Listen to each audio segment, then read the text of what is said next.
Sekarang berbuat banyak untuk menolong anak-anak prasejahtera. Siapa mereka? Mari kita sambut Andri Rizky. Iya, Andri Rizky. Silakan duduk. Rizky, apa betul kamu pernah berhenti sekolah? Mengapa waktu itu memutuskan berhenti sekolah? Terjadi suatu praktek kebocoran ujian nasional di sekolah saya.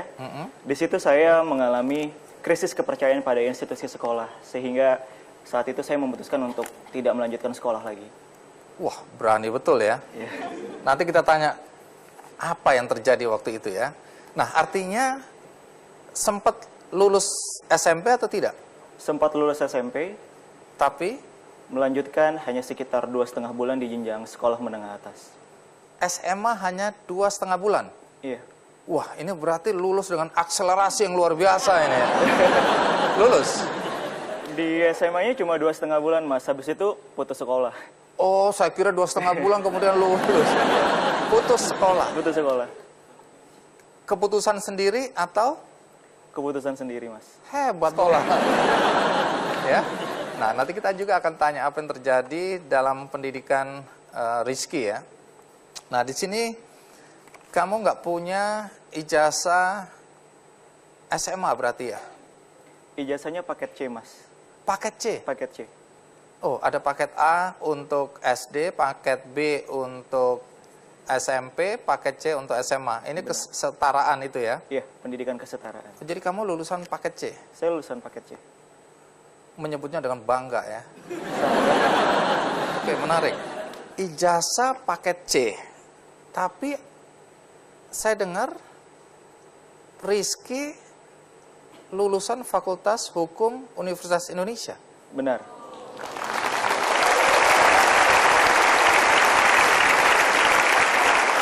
Tunggu. Agak kurang nyambung ini ya. Paket C, tapi kuliah di Fakultas Hukum Universitas Indonesia. Benar. Selesai? Selesai dalam waktu 3 tahun.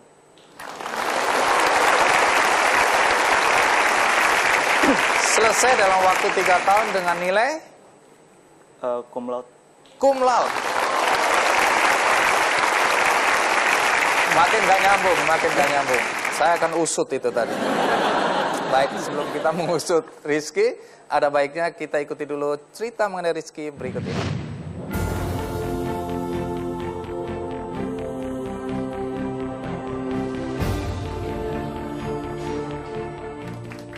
Inilah Andri Rizky Putra. Pemuda kelahiran Medan 23 tahun silam ini adalah sosok pemuda yang berani melawan arus.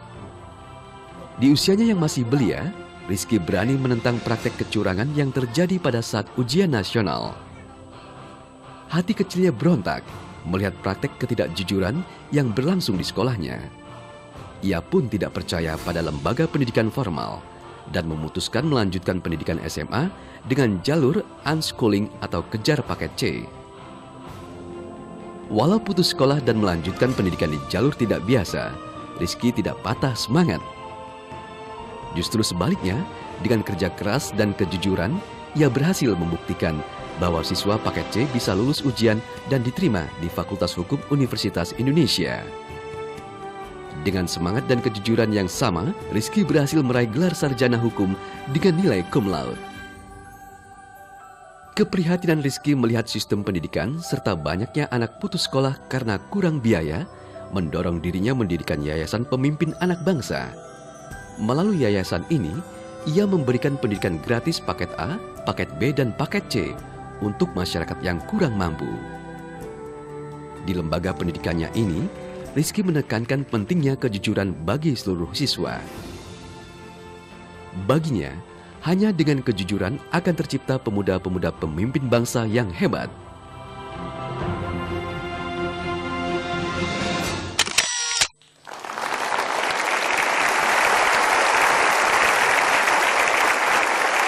Ya, saya tetap tidak percaya dengan liputan tadi. Paket C masuk Universitas Indonesia, Fakultas Hukum, lulus cum laude. Umurmu berapa sih sekarang? 24. 24. Dengan semua kegiatan yang kamu lakukan tadi. Benar, Bos. Rizky lahir dari keluarga seperti apa? Orang tua saya telah berpisah sejak saya lahir, dan dari kecil sampai saat ini saya tinggal bersama ibu saya. Rizky ikut ibu sejak kecil? Sejak kecil ikut ibu. Umur dari bayi sampai umur 6 tahun saya tinggal bersama orang tua ibu atau opung. Oh, ikut opung. Ikut opung. Selanjutnya di Medan. Ibu kemana waktu itu? Ibu saat itu mencari nafkah di Jakarta. Kamu di mana? Di Medan. Sama opung? Sama opung. Oke, sampai berapa tahun itu? 6 tahun. 6 tahun. Baik. Masa kecilmu dengan opung bagaimana? Masa kecilnya saya anak yang sangat nakal waktu kecil. Kelihatan. Sering diasosiasikan sebagai anak yang hiperaktif, dan saya suka melakukan tindak kekerasan fisik kepada teman-teman. Nah, ini yang nggak benar ini. Oke, terus bukan berarti kalau mau sukses seperti Rizky harus melakukan tindak kekerasan, jangan ya. Ini masa kecil karena belum tahu apa-apa waktu itu ya. Iya. Oke, terus Mungkin saat itu saya memiliki terlalu banyak energi, namun saya menyalurkannya di jalan-jalan yang tidak tepat. tahun berapa bergabung dengan ibu? Umur 6 tahun. 1997. Ke Jakarta. Ke Jakarta saat itu. Boleh tahu ibu waktu itu kerja apa? Ibu memiliki pekerjaan yang tidak tetap, tapi umumnya ibu berdagang baju-baju yang dijual ke kantor-kantor. Saya dengar sempat jadi loper koran juga ibu. Ibu itu menjual berbagai macam hal. Oh, Mulai dari koran, mulai dari pernah menjual kue, pernah menjual batik, sampai menjual rumah. Jadi berbagai macam pun ibu lakukan. iya, bahkan sampai jualan pulsa handphone ya. Iya, Jadi apa aja dijual itu ya? apa aja kecuali harga diri. Wah, kecuali harga diri. Nah, kami semua tentu mau tahu apa yang terjadi waktu SMP, sehingga membuat seorang Rizky udah langsung memutuskan sebenarnya nggak perlu sekolah itu.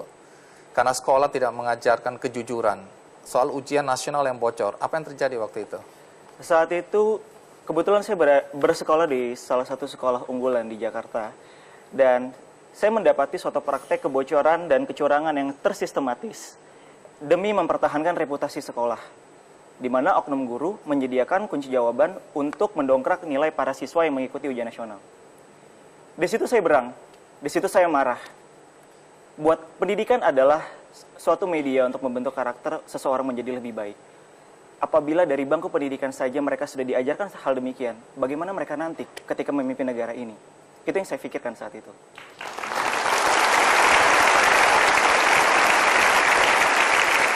Kamu lapor nggak ke kepala sekolah atau ke siapa begitu? Saya lapor mulai dari ke kepala sekolah, ke guru, ke ICW, telepon KPK, telepon polisi. Serius? Iya. Serius? Karena saya nggak tahu apa-apa dan Anak SMP? Iya. Karena saya mencari cara bagaimana kegiatan kecurangan ini bisa dihentikan. Lalu apa hasilnya? Nihil. Nihil. Saat Mungkin itu kamu dipikir anak kecil, ini pasti ngarang ini. ngarang, dan mungkin saya ingat ada satu yang mengatakan kepada saya, salah satu oknum, Ki, kalau kamu tidak bisa mengikuti apa yang menjadi perkembangan di masyarakat, alias mencontek, kamu akan selalu tertinggal dari masyarakat. Terus? Jadi menyontek itu lumrah, biarkan saja. Justru harusnya kamu ikutan juga. Kamu tetap bersikukuh tidak mau? Saya bersikukuh tidak mau karena bagi saya pendidikan itu sakral. Indonesia sudah memiliki begitu banyak orang pintar, yang kita kurang adalah orang yang memiliki integritas.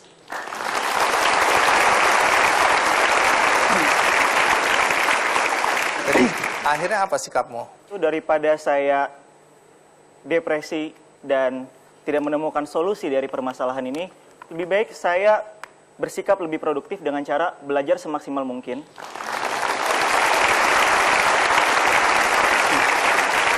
Menarik.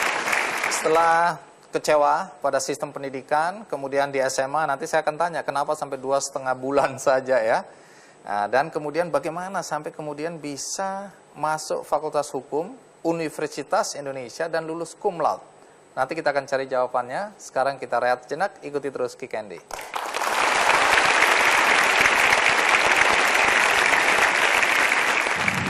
Tiga tahun kamu belajar di Fakultas Hukum Universitas Indonesia dengan predikat cum laude waktu lulus.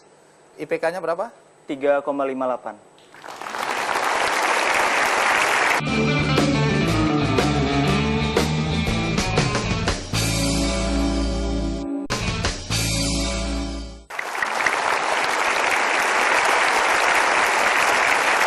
kasih Anda masih bersama saya di acara Kick Candy dan tamu kita Andre Rizky, anak muda yang marah pada sistem pendidikan. Kemudian ketika masuk SMA, tadi Rizky bilang bahwa cuma 2,5 bulan. Boleh cerita apa yang terjadi waktu itu? Sebenarnya saya seperti siswa SMA lainnya, saya datang ke sekolah. Saya naik kereta api kalau ke sekolah saat itu. Saya pakai baju seragam sekolah, tapi saya nggak ke sekolah. Tunggu dulu. Saya ke sekolah, naik kereta api ke sekolah, tapi saya tidak ke sekolah. Jadi bolos. Kamu kemana? Walah, bolos saja langsung bilang saya bolos. Muter-muter intinya bolos gitu ya. Kenapa bolos? Saya bolos karena saat itu saya udah merasa sakit hati. Dan saya pikir buat apa saya 3 tahun belajar dengan cara yang sama, jika di akhir tahun belajar saya akan menemui praktek yang serupa. Kamu yakin bahwa nanti akan ada jawaban yang bocor lagi? Yakin karena kebocoran yang terjadi di SMP pun bukan terjadi di SMP saya saja. Di mana-mana? Di mana-mana. Jadi kamu yakin nanti di SMA akan terjadi lagi? Kurang lebih akan sama. Itu bukan alasan kamu yang malas sekolah aja itu ya? Enggak. Oke, 2,5 bulan, Iya. minta keluar. Bagaimana reaksi orang tua, ibu? Reaksinya saat itu, ibu adalah satu-satunya orang yang memahami rasa marah saya ketika terjadi praktek kebocoran ujian nasional. Di saat teman-teman mengucilkan saya, lingkungan-lingkungan sekitar menganggap cara berpikir saya terlalu berlebihan. Jadi ketika saya mengatakan saya tidak kuat, saya tidak pergi ke sekolah bukan berarti saya tidak mendapatkan pendidikan. Saya akan tetap meraih pendidikan namun dengan cara yang berbeda di luar jalur sekolah. Dan ibu saya bilang, jika kamu merasa itu pilihan yang terbaik buat kamu, mama akan mendukung kamu dan mendoakan kamu. Oke, lalu apa yang kamu lakukan? Nggak sekolah sama sekali? Nggak sekolah sama sekali. Saya browsing di internet, berbagai macam sistem pendidikan yang berlaku di Indonesia. Saya menemukan suatu pendidikan alternatif atau pendidikan kesetaraan paket. Meskipun mungkin stigmanya pendidikan paket ini dianggap kurang baik dibanding sekolah umum. Oh, sangat tidak bergengsi sementara ini ya. Paket C, iya aduh, udah berat gitu ya. Tapi itu kamu lakukan. Lalu ikut lembaga pendidikan apa itu? Biasanya kan ada itu lembaga-lembaga yang menyediakan paket C ya. Saya tidak mengikuti lembaga apapun, jadi sebagai gantinya saya belajar seluruh pelajaran di SMA secara otodidak. Belajar sendiri? Nggak ada guru? Enggak. Cara belajarnya macam apa? Belajarnya biasa saya bikin buku, bikin outline dari berbagai macam pelajaran. Contoh misalnya bahasa Inggris. Dari kelas 1, 2, 3 SMA, saya lakukan teknik skimming, saya bikin outline, saya ketik sepanjang malam. Lalu jadilah sebuah buku. Dan itu berlaku untuk pelajaran lainnya. Dan itu saya pelajari semuanya. Sendiri? Sendiri.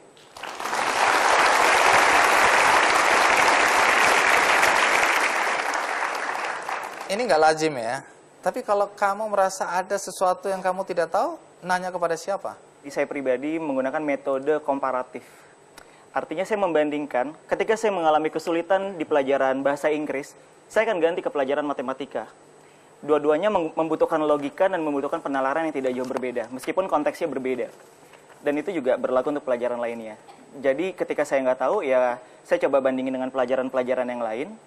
Kedua, saya akan browsing di internet untuk mencari sumber yang lain. Dan ketiga, kalau udah nggak ngerti, ya udah saya tidur.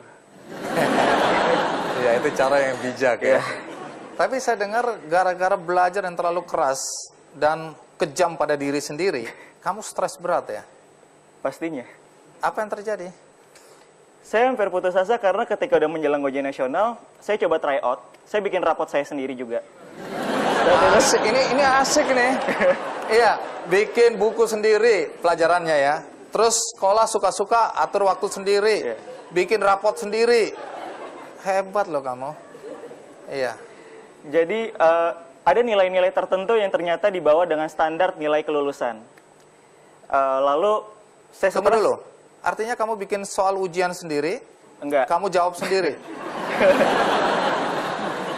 Enggak secanggih itu sih, Mas. Oh, Oke, terus apa yang kamu lakukan? Jadi saya nggak pernah beli buku. Seluruh buku-buku itu saya pinjam dari berbagai tetangga-tetangga saya, buku-buku bekas, kurikulum yang jadul, bukan kurikulum yang up to date. Lalu saya pelajari dari kurikulum yang berlaku tahun 80-an, 90-an itu saya baca semuanya. Saya bikin tryout, soal-soal tryout dari senior-senior saya yang mengikuti bimbel. Itu saya pelajari. saya set waktu. Misalnya ngerjain tryout 1 jam, saya kerjain 30 menit pakai stopwatch. Habis itu saya bikin rapot. Sejauh mana kemampuan saya telah terrealisasi dengan baik. Lalu depresi itu terjadi karena ada nilai-nilai tertentu yang saya anggap, wah ini kritis, saya bisa nggak lulus gara-gara nilai ini. Sehingga biasanya saya kalau udah stres, ya melang-lang buana aja main-main keluar kota. Enak ya, hidupnya enak ini. Iya, tapi bahaya loh, banyak orang nanti akan niru tapi nggak siap seperti Rizky, hati-hati juga ini. Oke. Akhirnya ikut paket C dan lulus. Lulus. Oke, dengan modal itu masuk Fakultas Hukum Universitas Indonesia. Iya. Lulus tes. Iya, jadi paket C yang saya tempuh itu normalnya harus 3 tahun untuk SMA. Jadi saya mengambil akselerasi, paket C saya 2006 lulus SMP, 2007 setelah ikut placement test dari Kementerian Pendidikan Nasional, saya dinyatakan boleh ikut ujian nasional setara SMA. Jadi bisa dikatakan SMA saya 1 tahun.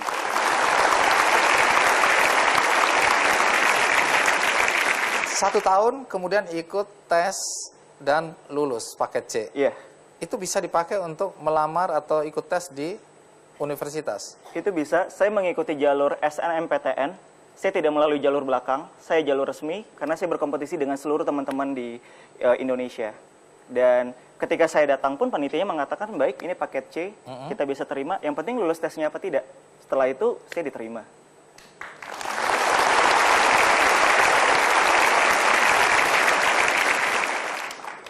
Tiga tahun kamu belajar di Fakultas Hukum Universitas Indonesia.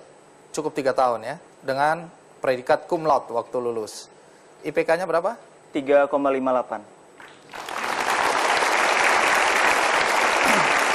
Waktu lulus berarti umurnya berapa? 20 tahun. 20 tahun. Sudah sarjana hukum.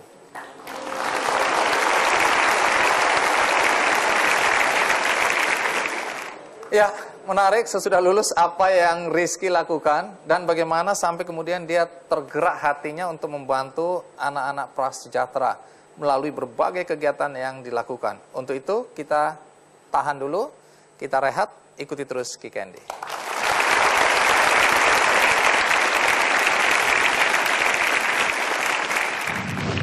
Saya tidak punya jabatan tinggi, saya juga bukan anak orang kaya.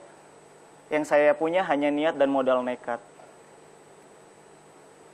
Tujuan utamanya bukan karena saya ingin mendapatkan satu predikat tertentu, tapi karena saya tahu rasanya menjadi mereka yang putus sekolah. Oleh karena itu, saya ingin membantu mereka juga.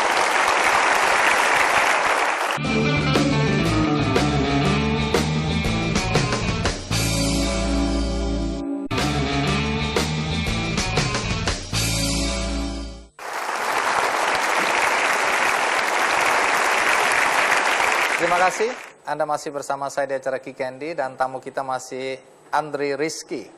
Rizky, tadi setelah paket C masuk Fakultas Hukum Universitas Indonesia, lulus cum laude, ya. Sesudah lulus apa yang kamu lakukan?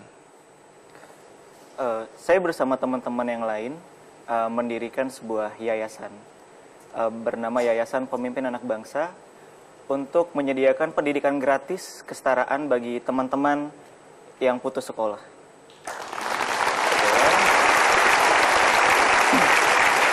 Yang diajar atau yang belajar di situ siapa? Seluruh masyarakat putus sekolah, terlepas dari usianya berapapun itu, agamanya, statusnya sudah menikah apa belum, pokoknya siapapun yang ingin melanjutkan pendidikan lebih tinggi. Oke, apa yang dilakukan melalui YPAB ya? Apa yang dilakukan? Yang dilakukan adalah memberikan mereka suatu pendidikan kesetaraan yang berkualitas. Kesetaraan itu artinya paket-paket tadi, paket A, B, C tadi? Iya. Oke. Di mana YPAB ini dimotori oleh volunteer, relawan. Pengajar dari YPAB itu tidak dibayar. Tidak dibayar? Iya. Oke, siapa aja mereka itu? Kami semua adalah kalangan-kalangan dari berbagai macam profesi, mulai dari dokter, mulai dari konsultan, mulai dari technicians, bergabung di sini untuk memberikan ilmu, mengajar ke mereka langsung kepada masyarakat putus sekolah. Oke. Tujuannya? Untuk membantu mereka mengikuti ujian nasional kesetaraan, dan yang paling terpenting adalah bagaimana mereka mendapatkan pendidikan yang seutuhnya dan sejujur-jujurnya. Sejujur-jujurnya. Ya. Nah, Yayasan Pemimpin Anak Bangsa ini sekarang udah berapa banyak atau berapa? Saat ini kami memiliki 3 lokasi belajar, ada di Tangerang, Tanah Abang, Jakarta Pusat, dan Medan, Sumatera Utara.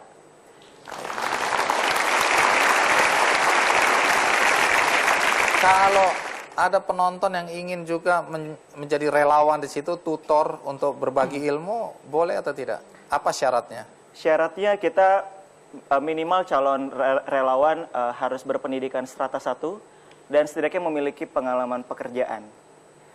Kedua, mereka bisa mengakses di website kita www.ypab.org. Dari situ tim kami melalui volunteer manager kami dan tim akan menseleksi untuk diseleksi siapa yang eligible bagi kita menjadi relawan di YPAB. Mau bantu aja harus diseleksi. Tujuannya baik loh, mau bantu. Sombong betul. Karena memang yang volunteer itu tidak hanya sebagai sebuah gaya hidup.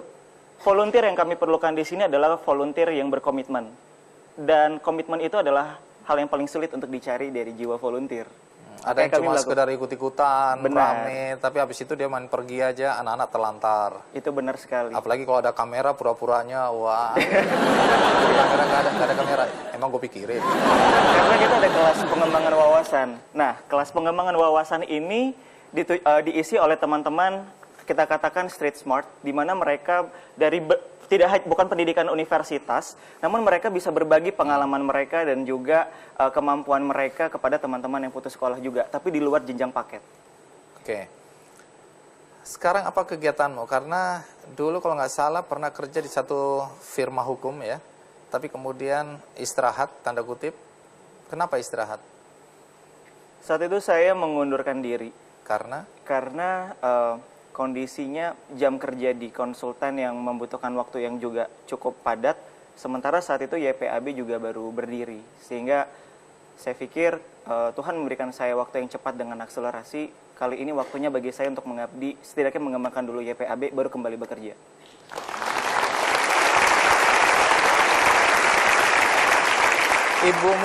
Ibumu nggak marah? Kan semua ibu punya mimpi anaknya akan kerja di perbankan, ya, di tempat-tempat yang gajinya besar. Ketika kamu punya pekerjaan, kamu tinggalkan hanya untuk lebih senang aktif di kegiatan sosial. Dengan tagline tadi, berbagi kembali. Karena kamu dibantu dengan pendidikan paket-paket tadi ya. Dan kamu sekarang ingin membantu teman-teman yang senasib dengan kamu dulu untuk paket-paket. Ibu nggak marah? Ibu tidak marah karena saya juga menjelaskan alasannya. Dan sekali lagi, ibu saya supporter utama saya yang mengatakan, kalau niatnya baik, jangan takut rezeki tersendat. Ya, karena dari tadi ngomong ibumu ada di antara penonton. Yang merasa ibunya Rizky boleh berdiri? Oh, iya. Jadi ibu yang luar biasa ya. Ini hasilnya. Baik, Rizky, anak-anak muda seumurmu, ya, kamu sekarang 24 tahun, biasanya punya mimpi, bekerja dengan gaya hidup yang wah, gaji yang besar. Sementara kamu memilih untuk berbagi ilmu di tempat-tempat kumuh. Pertanyaannya apa kebahagiaan yang Rizky dapatkan dari kegiatan yang dilakukan memberikan dukungan pembelajaran bagi anak-anak prasejahtera? Apa kebahagiaan yang kamu dapat? Tujuan hidup saya ingin jadi orang yang bermanfaat. Lebih spesifiknya di bidang pendidikan. Pendidikan untuk mereka yang termarginalkan. Saya tidak punya jabatan tinggi, saya juga bukan anak orang kaya. Yang saya punya hanya niat dan modal nekat. Tujuan utamanya bukan karena saya ingin mendapatkan satu predikat tertentu, tapi karena saya tahu rasanya menjadi mereka yang putus sekolah. Oleh karena itu, saya ingin menjadi mereka juga. Ya. Rizky pernah berada di tempat itu ya, dan bisa merasakan betapa uluran tangan seseorang itu penting bagi mereka untuk bisa bangkit ya. Bangkit dari kemiskinan, dari kebodohan. Nah, apa cita-cita yang ingin kamu wujudkan ke depan? Saat ini saya sedang menikmati cita-cita saya. Cita-cita saya adalah yang saya jalani sekarang. Kalaupun ke depannya yang ingin saya lakukan adalah saya harus meningkatkan kemampuan. Berkembangnya organisasi membuat saya sebagai pelaku di organisasi harus memiliki kemampuan yang lebih. Oleh karena itu mungkin dalam jangka waktu dekat saya akan menempuh pendidikan untuk kembali lagi ke sini membangun organisasi ini menjadi lebih maju. Baik. Rizky mau melanjutkan pendidikan apa, kemana? Saat ini saya sedang berorientasi untuk menempuh pendidikan di Harvard School of Education. Sudah dapat beasiswa? Lagi dalam proses. Mau saya kasih beasiswa? Boleh, Mas mau. Ya, saya akan bantu Rizky juga karena banyak sekali perusahaan-perusahaan yang menawarkan beasiswa kepada saya melalui Key Candy Foundation. Kalau ada anak-anak hebat yang punya visi besar untuk bangsa dan negara, kasih tahu kami akan membantu. Mudah-mudahan ini nyambung ya. Terima kasih. Baik. Rizky, terima kasih sudah berbagi kasih. dengan kami semua yang ada di studio dan juga yang di rumah. Sukses untuk kamu. Terima kasih, Mas. Ya. Oke, kita berikan aplaus untuk Rizky.